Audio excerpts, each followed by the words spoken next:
시청자 여러분 안녕하십니까. 6월 26일 JTBC 아침 NL 시작합니다. 먼저 오늘 아침 주요 뉴스입니다. 북한이 이틀 연속 오물풍선을 날려보냈습니다. 인천공항 근처까지 풍선이 날아가서 일부 항공편이 지연되기도 했습니다. 북한은 오늘 새벽 동해상으로 미상의 탄도미사일을 발사했는데 실패한 걸로 추정됩니다. 화성 리튬 배터리 공장에서 불이 어떻게 났는지가 담긴 CCTV 영상이 공개됐습니다. 첫 폭발에 직원들이 불을 끄려고 시도했지만 폭발이 잇따라 번지면서 불이 크게 번졌습니다. 서울대병원에 이어 삼성병원과 서울 성모병원 교수들도 무기한 휴진 계획을 접기로 했습니다. 이런 가운데 오늘 국회에선 의정 갈등 관련한 청문회가 열립니다. 오늘 새벽 60대 남성이 고속도로 갓길에 차를 세우고 나왔다가 달려오던 차에 치여 숨졌습니다. 가해 차량은 사고를 수습하지 않고 달아났습니다. 북한이 어젯밤 오물풍선을 또 남쪽에 뿌렸습니다. 이틀째입니다.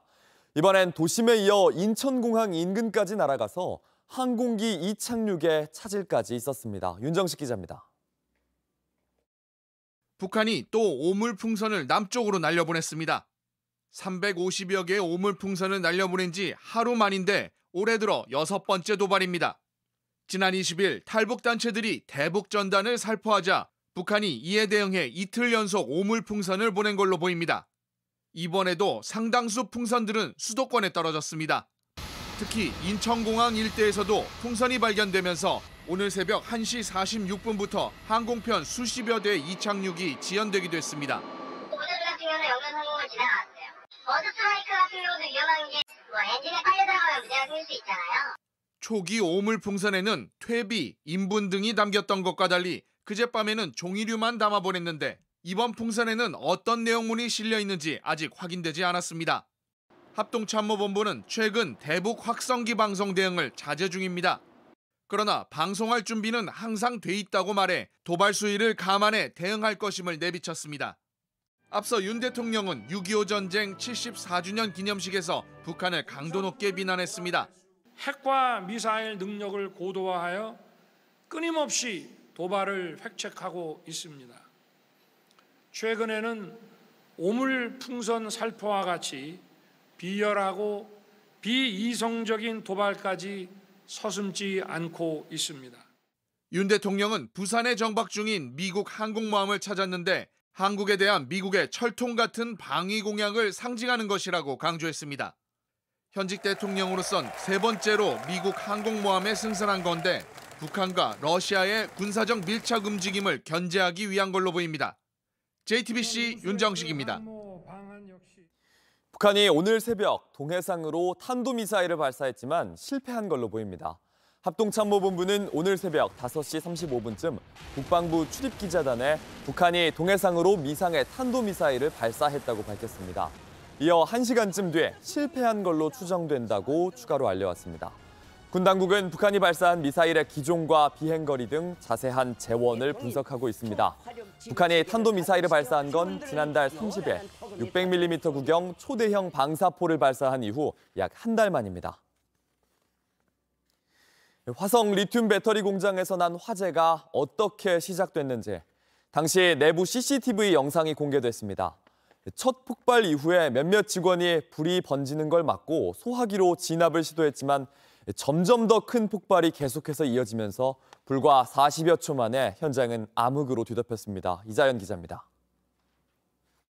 오전 10시 30분, 첫 폭발은 크지 않았습니다.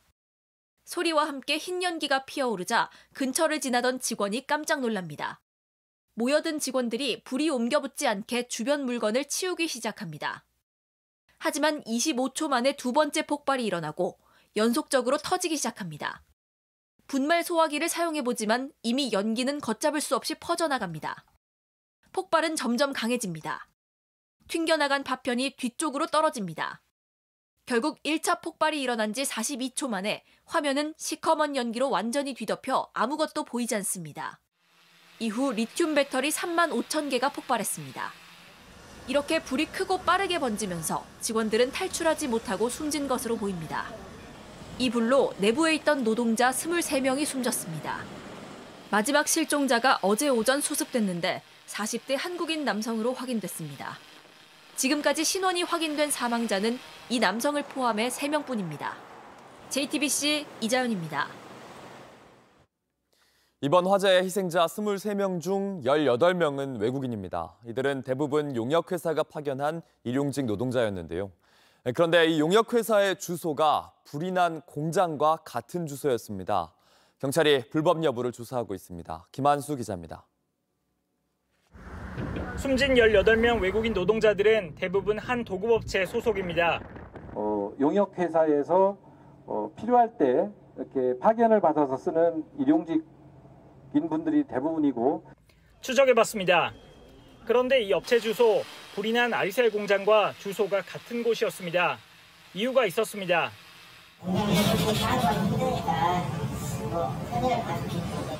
영세한 도급업체는 운영비를 줄이고 원청업체는 노동자 구하기 좋기 때문에 쓰는 편법이란 겁니다. 하지만 명백한 불법입니다. 그거는 그냥 불법이라고 생각합니다. 그러니까 합법적인 부분에서 좀 벗어나는 거죠. 이럴 경우 불법 체류 노동자를 채용하는 일도 잦아질 수 있다고 설명합니다. 공장을 돌려야 되는 상황이고 테두리에서 좀 벗어나는 그런 부분도 없죠. 도급업체는 미등록 노동자를 공급하고 대신 단속이 되면 책임은 도급업체가 지는 구조라는 겁니다. 관련해서도 물건만 주는 경우도 있고 그다음에 그리고 대부분 업체가 그렇게까지 쉽게 관여를 안 해요. 대부분 업체를 만들었다 폐업했다를 반복하기 때문에 고용노동부에도 등록돼 있지 않습니다. 실제 아르셀에 인력을 파급한 도급업체도 등록 상태가 아니었습니다. 아르셀은 불법 채용은 없었다고 단언했습니다. 노동자가 많았다고 하는데 불법 파견이나 이런 부분 없었는지. 그런 건 없었습니다. 경찰은 도급업체가 여러 차례 이름과 사업장을 바꿔온 정황을 파악하고 사실관계를 조사하고 있습니다. JTBC 김한수입니다.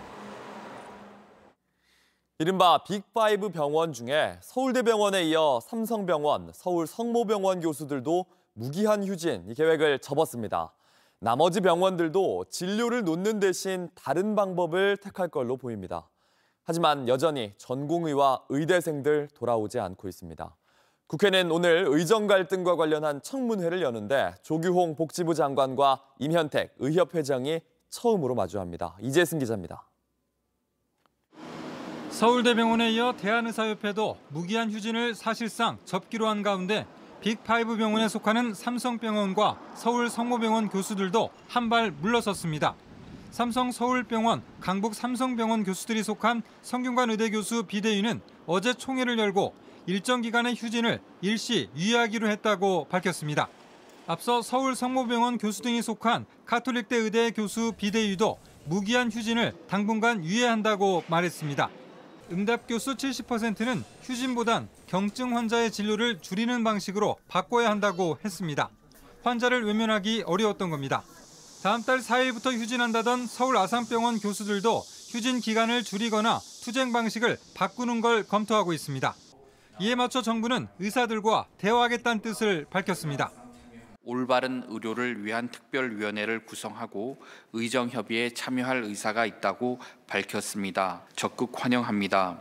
정부는 다만 전공의의 수련 기준을 완화해 나갈 것이라면서도 돌아오지 않은 전공의에 대해서는 원칙적으로 대응하겠다고 압박하기도 했습니다.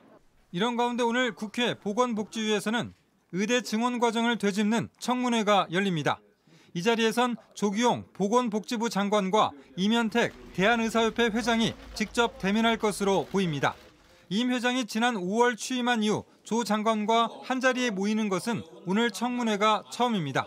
앞서 임 회장은 조 장관과 박민수 차관 등을 치워야 할 걸림돌이라며 비판하기도 했습니다. JTBC 이재승입니다.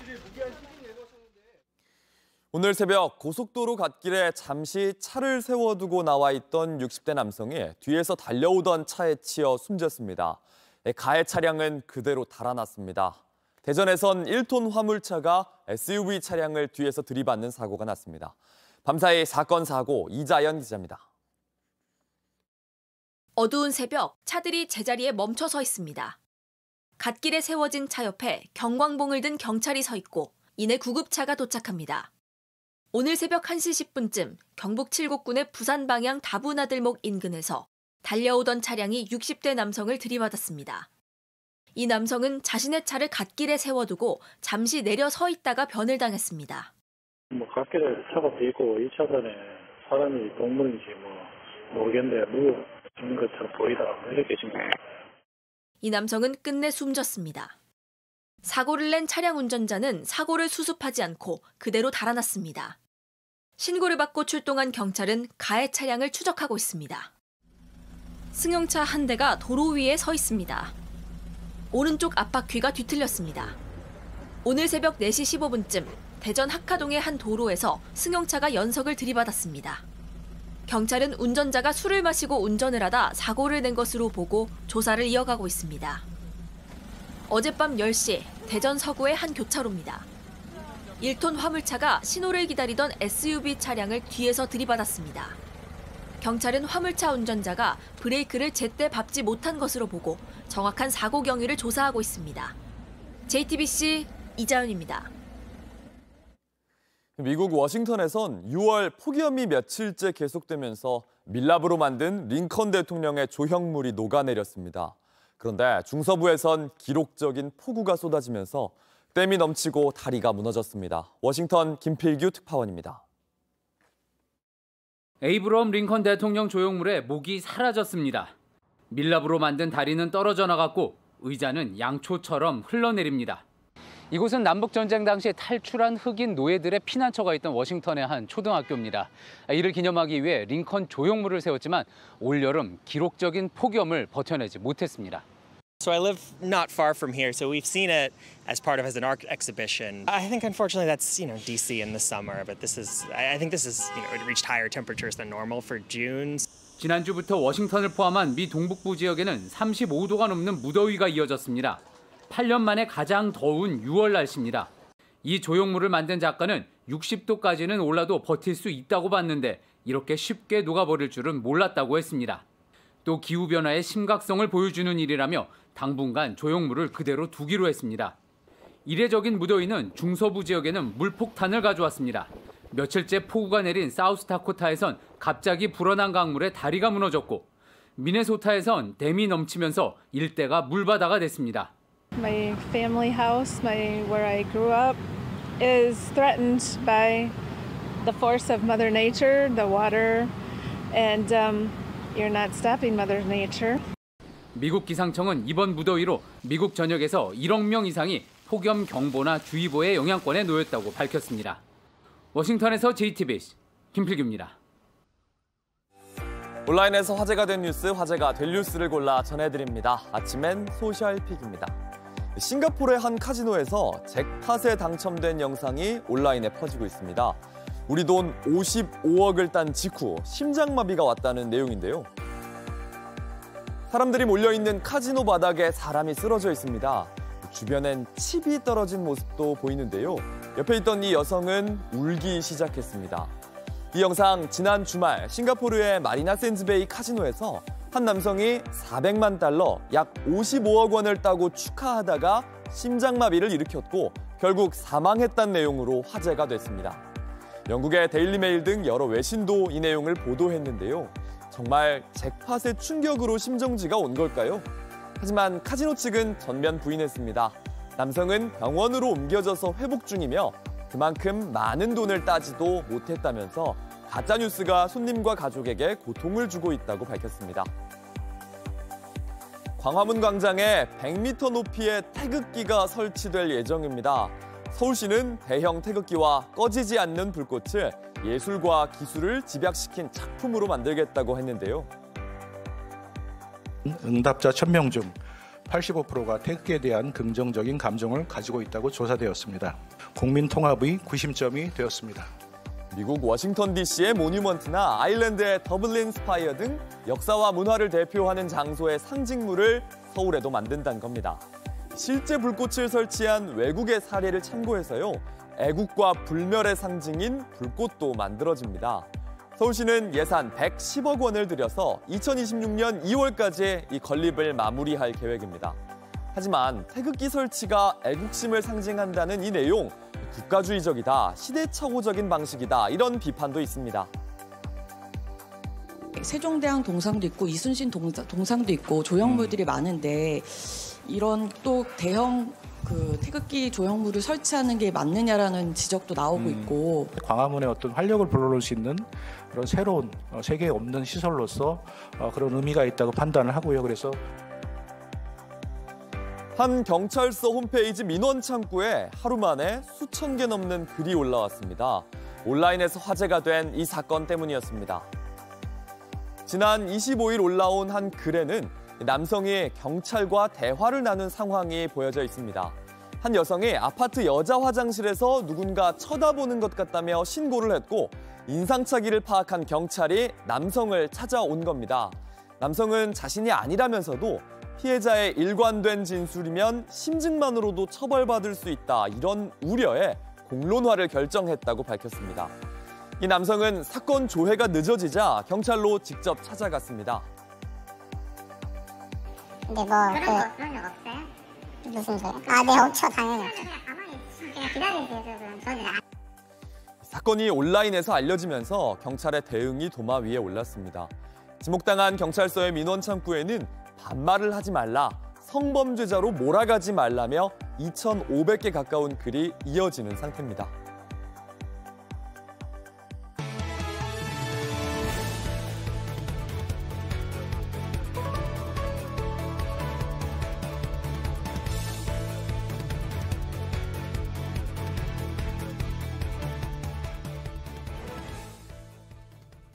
미국의 백만장자들이 정부에 세금을 더 내고 싶다, 증세를 찬성한다고 나섰습니다. 슈퍼리치에 세금을 더 매겨서 사회의 불평등을 줄이자는 겁니다. 로스앤젤레스 홍지은 특파원입니다. 미국 백만장자 10명 중 6명이 이른바 슈퍼리치 증세를 지지하는 것으로 나타났습니다. 최근 여론조사 업체 유고부가 자산 100만 달러, 우리 돈 14억 원 이상인 미국인 800명을 상대로 조사한 결과입니다. 미국은 연 1억 달러, 우리 돈 1,400억 원 이상 초고소득자들에게 최고 세율 37%를 부과 중인데 이를 더 높이자는 겁니다. 이들은 현재 사회 불평등이 확산 중이라고 보고 이는 민주주의를 위협할 수 있다고 봤습니다. 이럴 경우 장기적으로 부자들이 더 큰 손해를 볼 수 있기 때문에 지금 세금을 더 내 불평등을 해소하자는 것으로 해석됩니다. This is not a complicated problem. Three things. Tax the rich, pay the people, spread the power. Let's save America, folks.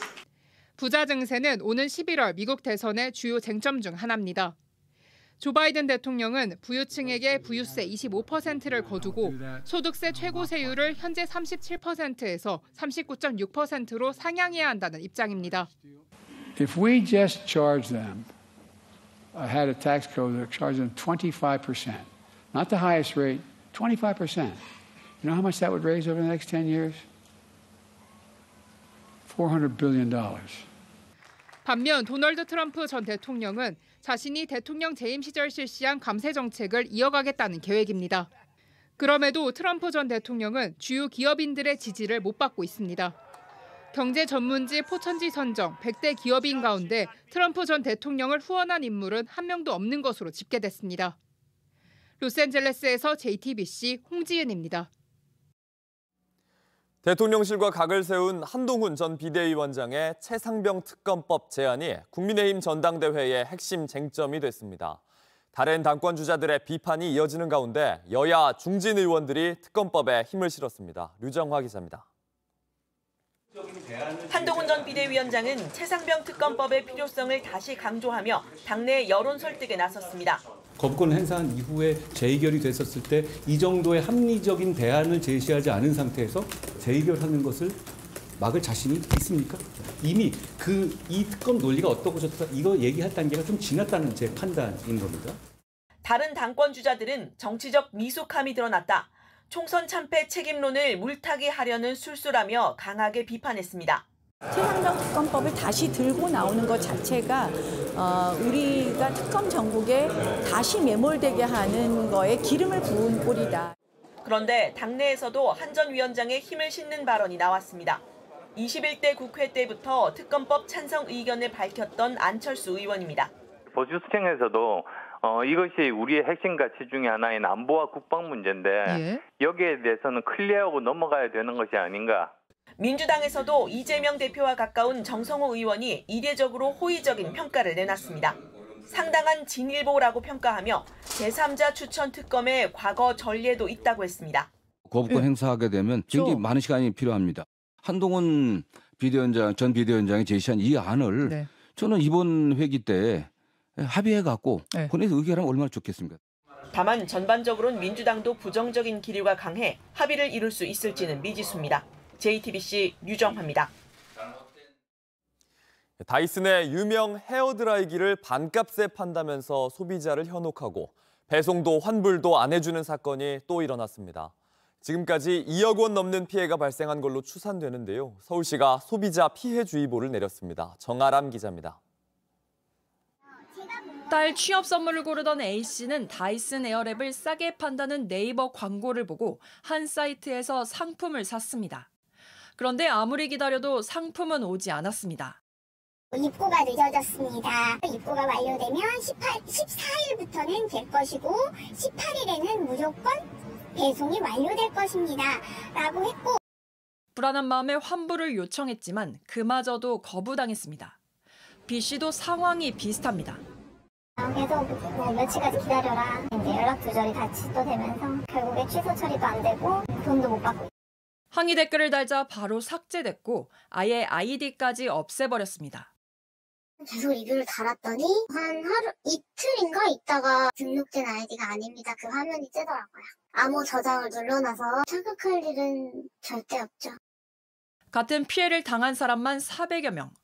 현재까지 이 사이트에서 판매된 다이슨 에어랩은 2억 원어치, 라면은 6천만 원어치로 추산됩니다. 이 사이트는 지난달 말 개설됐는데 사업자 주소를 찾아가 보니 사람이 사용한 흔적도 없습니다. 사이트 관계자는 실제 사무실이 대전에 있고 온라인 쇼핑몰 운영 미숙으로 인한 실수였다고 해명했습니다.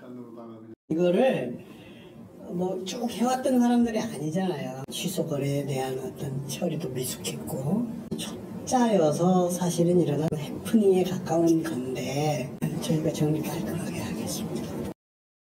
취재 시작 후 주소지 관할지자체가 시정 권고를 하자 이 사이트는 라면 같은 소액 결제 위주로 일부만 환불해주고 있는 상황입니다. 서울시는 이번 사건이 2년 전 수십만 명을 상대로 라면값을 먹튀한 스타일V 사건과 비슷하다고 보고 소비자 피해주의보를 발령했습니다. JTBC 정아람입니다. 날씨입니다. 오늘 제주도를 중심으로 장맛비가 내리겠습니다. 내일까지 최대 150mm가 넘는 많은 비가 예상됩니다. 그 밖에 대부분 지역은 대체로 맑은 가운데 한낮엔 덥겠습니다. 낮 최고 기온은 서울과 전주가 30도, 대구가 29도로 어제보다 2도에서 4도가량 높겠습니다. JTBC 아침엔을 마칩니다. 내일도 7시 반에 아침을 열겠습니다. 시청해주셔서 감사합니다.